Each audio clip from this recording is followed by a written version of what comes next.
ضيافة 3 أيام حق لازم وما كان بعد ذلك فصدقة. رواه الطبراني في الكبير والأوسط بإسناد فيه نظر. عن أبي سعيد الخدري رضي الله عنه قال قال رسول الله صلى الله عليه وسلم: من كان يؤمن بالله واليوم الآخر فليكرم ضيفه. قالها 3. قال رجل: ما كرامة الضيف يا رسول الله؟ قال 3 أيام، ما زاد بعد ذلك فهو صدقة. رواه أحمد مطول ومختصرا بأسانيد أحدها صحيح.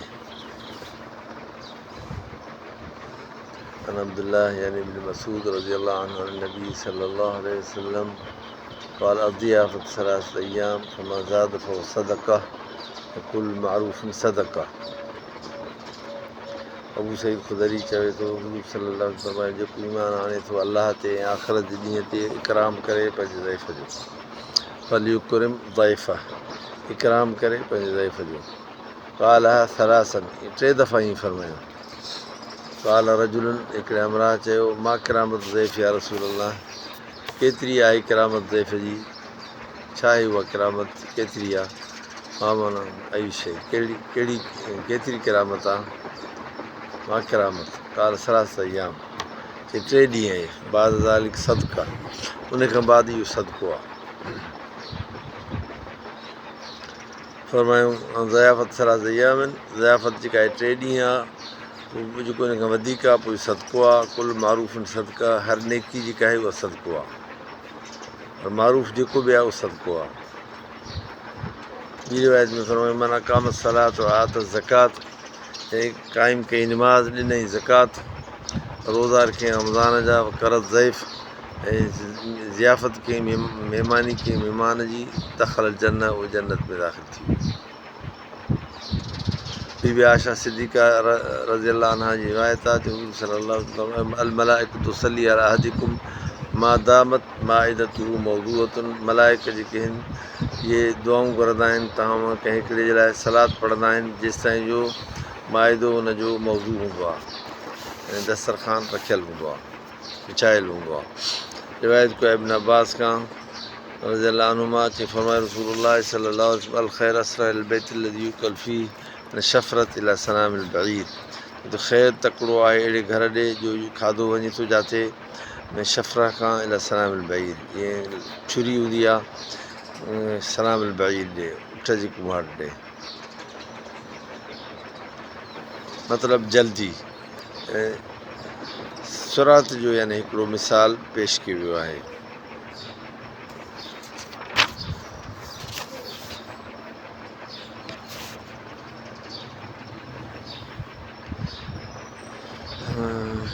शिहाब बिन अब्बाद थो रिवायत करे चई अब्दुल कैस वारनि जे वफ़द मूं कंहिं माण्हू खां इन ॻाल्हि ॿुधी, इहे चवनि पिया जॾहिं असां आयासीं हुज़ूर सल्लल्लाहु अलैहि वसल्लम वटि, इश्तद फ़रहुम बिना, हुज़ूर साईं जन वॾो ख़ुशि थिया। असां आयासीं उते, वफ़द करे आयासीं अब्दुल कैस जे वफ़द जी ॻाल्हि केतिरनि रिवायतुनि में ईंदी आहे कि आयासीं फ़श्तद फ़रहुम बिना, असां ते ख़ुशि थिया ॾाढो। फलमन तहिना अलल क़ौम, पोइ जॾहिं जो असां पहुतासीं क़ौम वटि मोटी, औसऊ लना फ़क़ादना, फलमन तहिना अलल क़ौम, पोइ जॾहिं जो असां पहुतासीं क़ौम माण्हुनि वटि, उन्हनि औसऊ लना फ़क़ादना, असांजे लाइ वुसअत कयूं, माना असांजे लाइ जॻह ठाहियूं, पोइ वेठासीं। दआ लना, पोइ हुज़ूर साईं जन असांखे मरहबा कई, दुआ घुरई असांजे लाइ, पोइ ॾिठई असां ॾे, पोइ फरमाई मन सय्यिदकुम व ज़ईमुकुम, केरु आहे तव्हांजो सरदार ऐं तव्हांजो अमीर केरु आहे, सरदार केरु आहे? वाशरना जमीन अल मुंज़िर बिन आइज़, असां मुंज़िर बिन आइज़ ॾे इशारो ॾिनोसीं। काल नबी सल्लल्लाहु अलैहि वसल्लम हाज़ल अशज,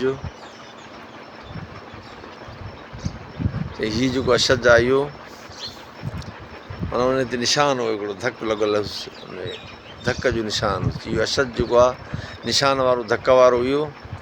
मकान अव्वल यौमिन वुज़िअ अलैहि इस्म लिज़र्ब, अशद उनजो नालो रखियो वियो लिज़रबतिन कानत बिवजहि हाफ़िर हिमार, उनखे हिकिड़ो धकु लॻो हो हाफ़िर हिमार जो, इन जे करे। कुल्ला नाम या रसूल अल्लाह, चए हा साईं इहो आहे। फ़तख़ल्लफ़ बादल क़ौम, उहो पोइते रहियो। अक़ल रवाहिलहुम, उन्हनि जा जेके आहिनि सुवारियूं उन्हनि खे इगाल कराईं। सम मताहुम, उनजो सामान जेको उहो सांढियईं। सुम अख़रज ऐबतहू, पोइ कढियईं पंहिंजी ऐबा, कढियईं ऐब माना थेली शंतो। पालका आहिनि सियाब सफ़र, पोइ कढियईं उन मां कपिड़ा सफ़र जा। लबिस मिन सालिह सियाबी, यानी लाथईं कपिड़ा सफ़र जा, पातईं साफ़ कपिड़ा। पोइ आयो नबी अलैहिस्सलाम जन वटि। वक़द बसत नबी सल्लल्लाहु अलैहि वसल्लम रिजलहू वतका, हुज़ूर साईं जन पंहिंजा पेर डिघा करे ऐं टेक ॾेई वेठा हुया। फलमा दना मिनुल अशज, पोइ जॾहिं जो अशज उहो वेझो थियो। ओ साल क़ौम लहू, माण्हुनि हुनजे लाइ वुसत कई, जाइ ठाहियूं। कालू हा हुन या अशज, हेॾो अचो अशज। हुज़ूर सल्लल्लाहु अलैहि वसल्लम जन फरमायो वस्तवा क़ाइदनि, उथी वेठा। कबज़ रिजलहू, पंहिंजा पेर बि यानी पोइते हटायूं, यानी डिघा कयूं वेठा, पोइ पोइते थी वेठा। हा हुन या अशज, पर अशज हेॾे बि अचे, हेॾे भरिसां में। फ़क़ाद अमीन रसूलुल्लाह सल्लल्लाहु अलैहि वसल्लम, हुज़ूर साईं जी सॼे पासे ॾांहुं वेठो। फ़रहब बिही अलतफ़हू, उनखे मरहबा कयईं, उन सां ॻाल्हाईं। अलतफ़हू महिरबानी, लुत्फ़ कयईं उन सां, मतिलबु ॻाल्हाईं। वसालहू अन बिलादिहिम, पंहिंजे मुल्क जे बारे में पुछा गछा कयईं ऐं उन्हनि जो नालो ॻोठ जो पुछियईं।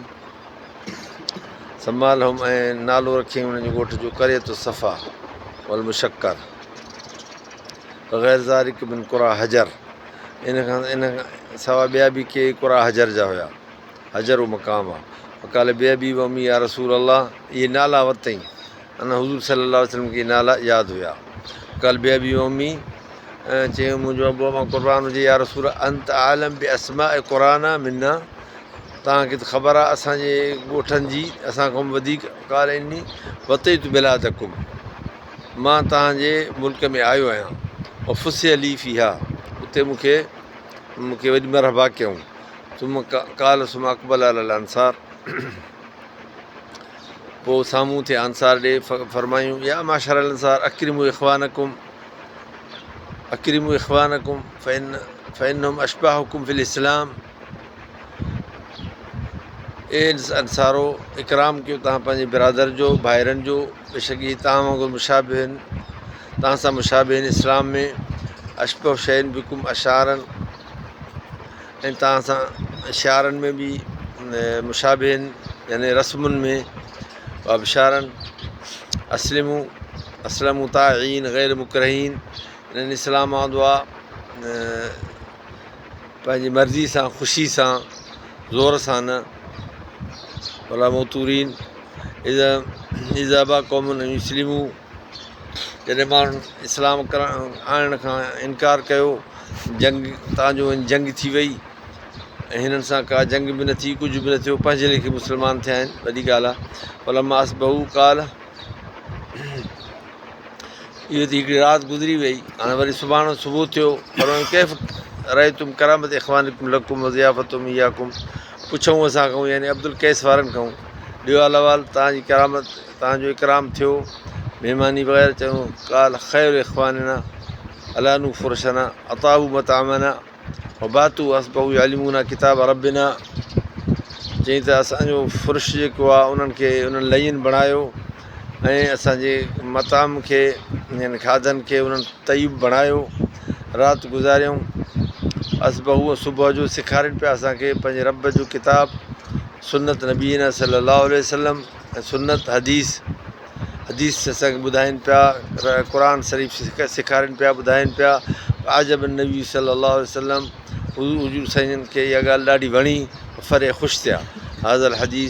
हाज़ल हदीस बितूली राव अहमद बिस्नादिन सही, इहा हदीस डिघी जेका आहे इहा अहमद रिवायत कई आहे इस्नादिन सही आहिनि, ऐं असनाद जेके आहिनि हिन जा असनाद बिल्कुलु सही आहिनि।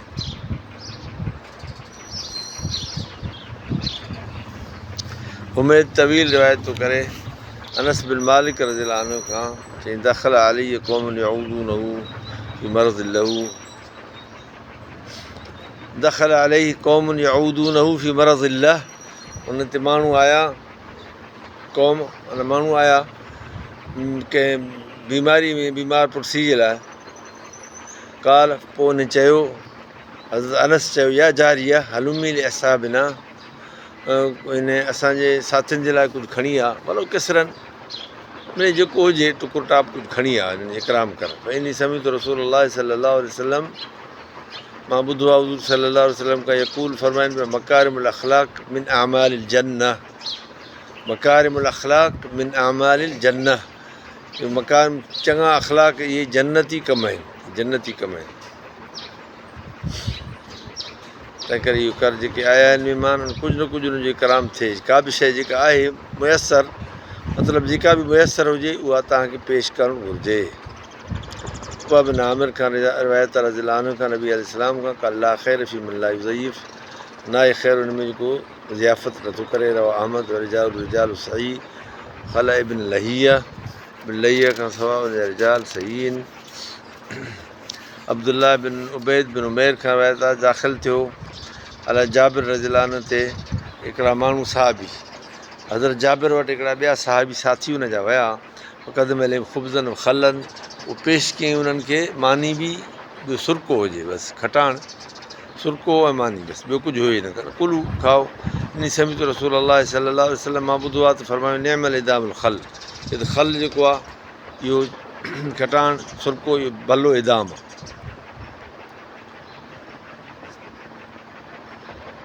इन्नहु हलाकुन बिर्रजुल ऐं यदख़ुल इलैहि नफ़र मिन इख़वानिही फयहतकिर मा फ़ी बैतिही, चए थो इहा माण्हू जे लाइ हलाकत आहे जो दाख़िल थियनि उन वटि के माण्हू महिमान दोस्त के अचनि, फयहतकिर मा फ़ी बैतिही, जेको घर में अथसि उनखे हक़ीर सम्झे, जेको घर में अथसि उनखे सम्झे यार ही कुझु बि कोन्हे, कीअं न इहो कदु कीअं मां उन्हनि खे ॾियां।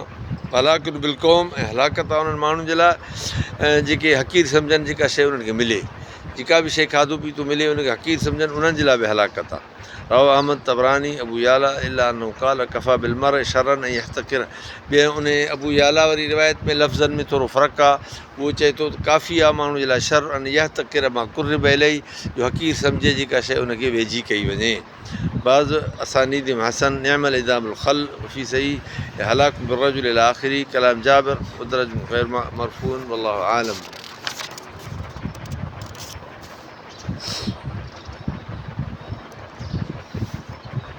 हज़रत अनस खां रिवायत आहे जो हुज़ूर सल्लल्लाहु अलैहि वसल्लम फरमायो, मा मिन मुस्लिमिन यग़रिस ग़रसन व यज़रअ ज़रअन फयकुनु तयरुन इंसानु इल्ला कान लहू बि सदक़ा। नथो माण्हू काई पोखे वण या मसलन का पोख पोखे थो, को खाए पखी थो या इंसानु, इहो हुनजे लाइ सदको आहे।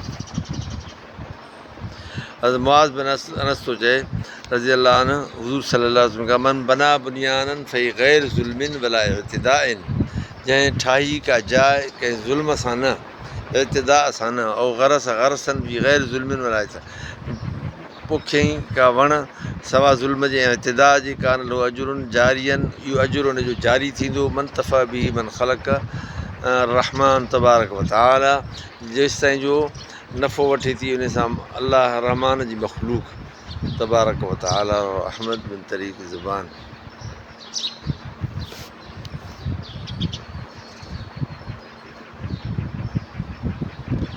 अबू दरदा खां रिवायत आहे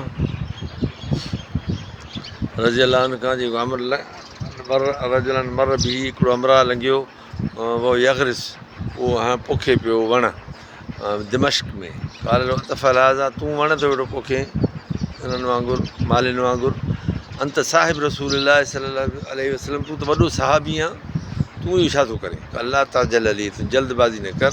मां ॿुधो आहे हुज़ूर सल्लल्लाहु अलैहि वसल्लम खां फरमाइनि पिया, मन ग़रस ग़रसन, ऐं पोखियो को वण लम याकुल मिन्हु आदिया, को पोख लम याकुल मिन्हु आदमी, नथो खाए को आदमी, न की मख़लूक़ अलाह जे मख़लूक़ खां, मगर इहो हुनजे लाइ सदको आहे। रवा अहमद इसनादु हसन बिमा तक़द्दम। अबू अयूब अंसारी रज़ियल्लाहु अन्हु चए थो, हुज़ूर सल्लल्लाहु अलैहि वसल्लम, मा मिन रजुलिन यग़रिस ग़रसन इल्ला कतबल्लाहु लहू मिन अज्र क़दर मा यख़रुज मिन ज़ालिकल ग़र्ज़।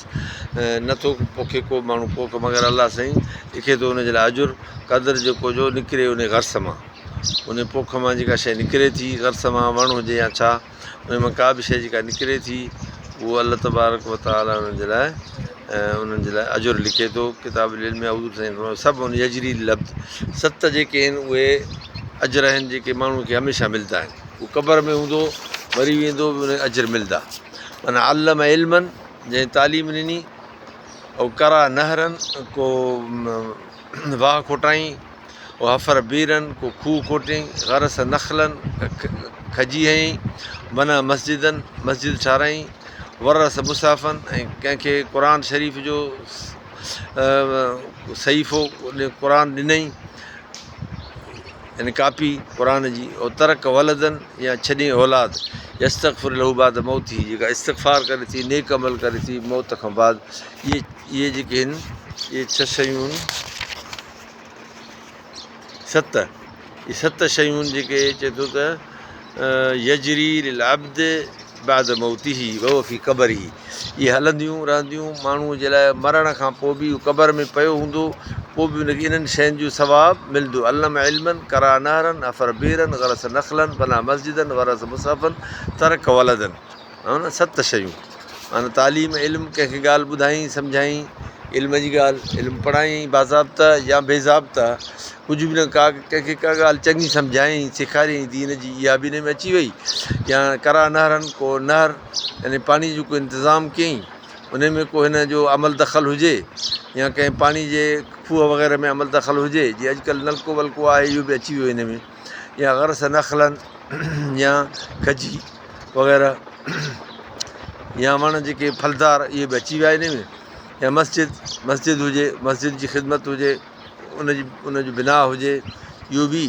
या मुसहफ़ क़ुर शरीफ़ जी तबात या क़ुर शरीफ़ जी कापियूं वग़ैरह, इहे बि विरहाइणु, इहे बि हिन में अची वियूं। या छपाइणु, या तरक वलदनि औलाद हुजे, इहे 7 शयूं फरमाइनि त इहे मरी वेंदो, क़बर में पियो हूंदो, पोइ बि हिनखे हिन जो अजुर ऐं सवाबु ऐं दर्जो मिलंदो। सल्ली अला सय्यिदना मुहम्मद व आलिहि वसल्लम। अल्लाह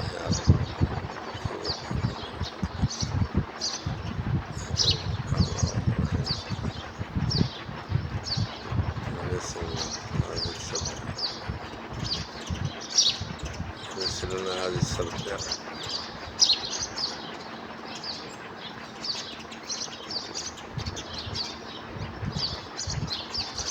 صلى الله عليه وسلم.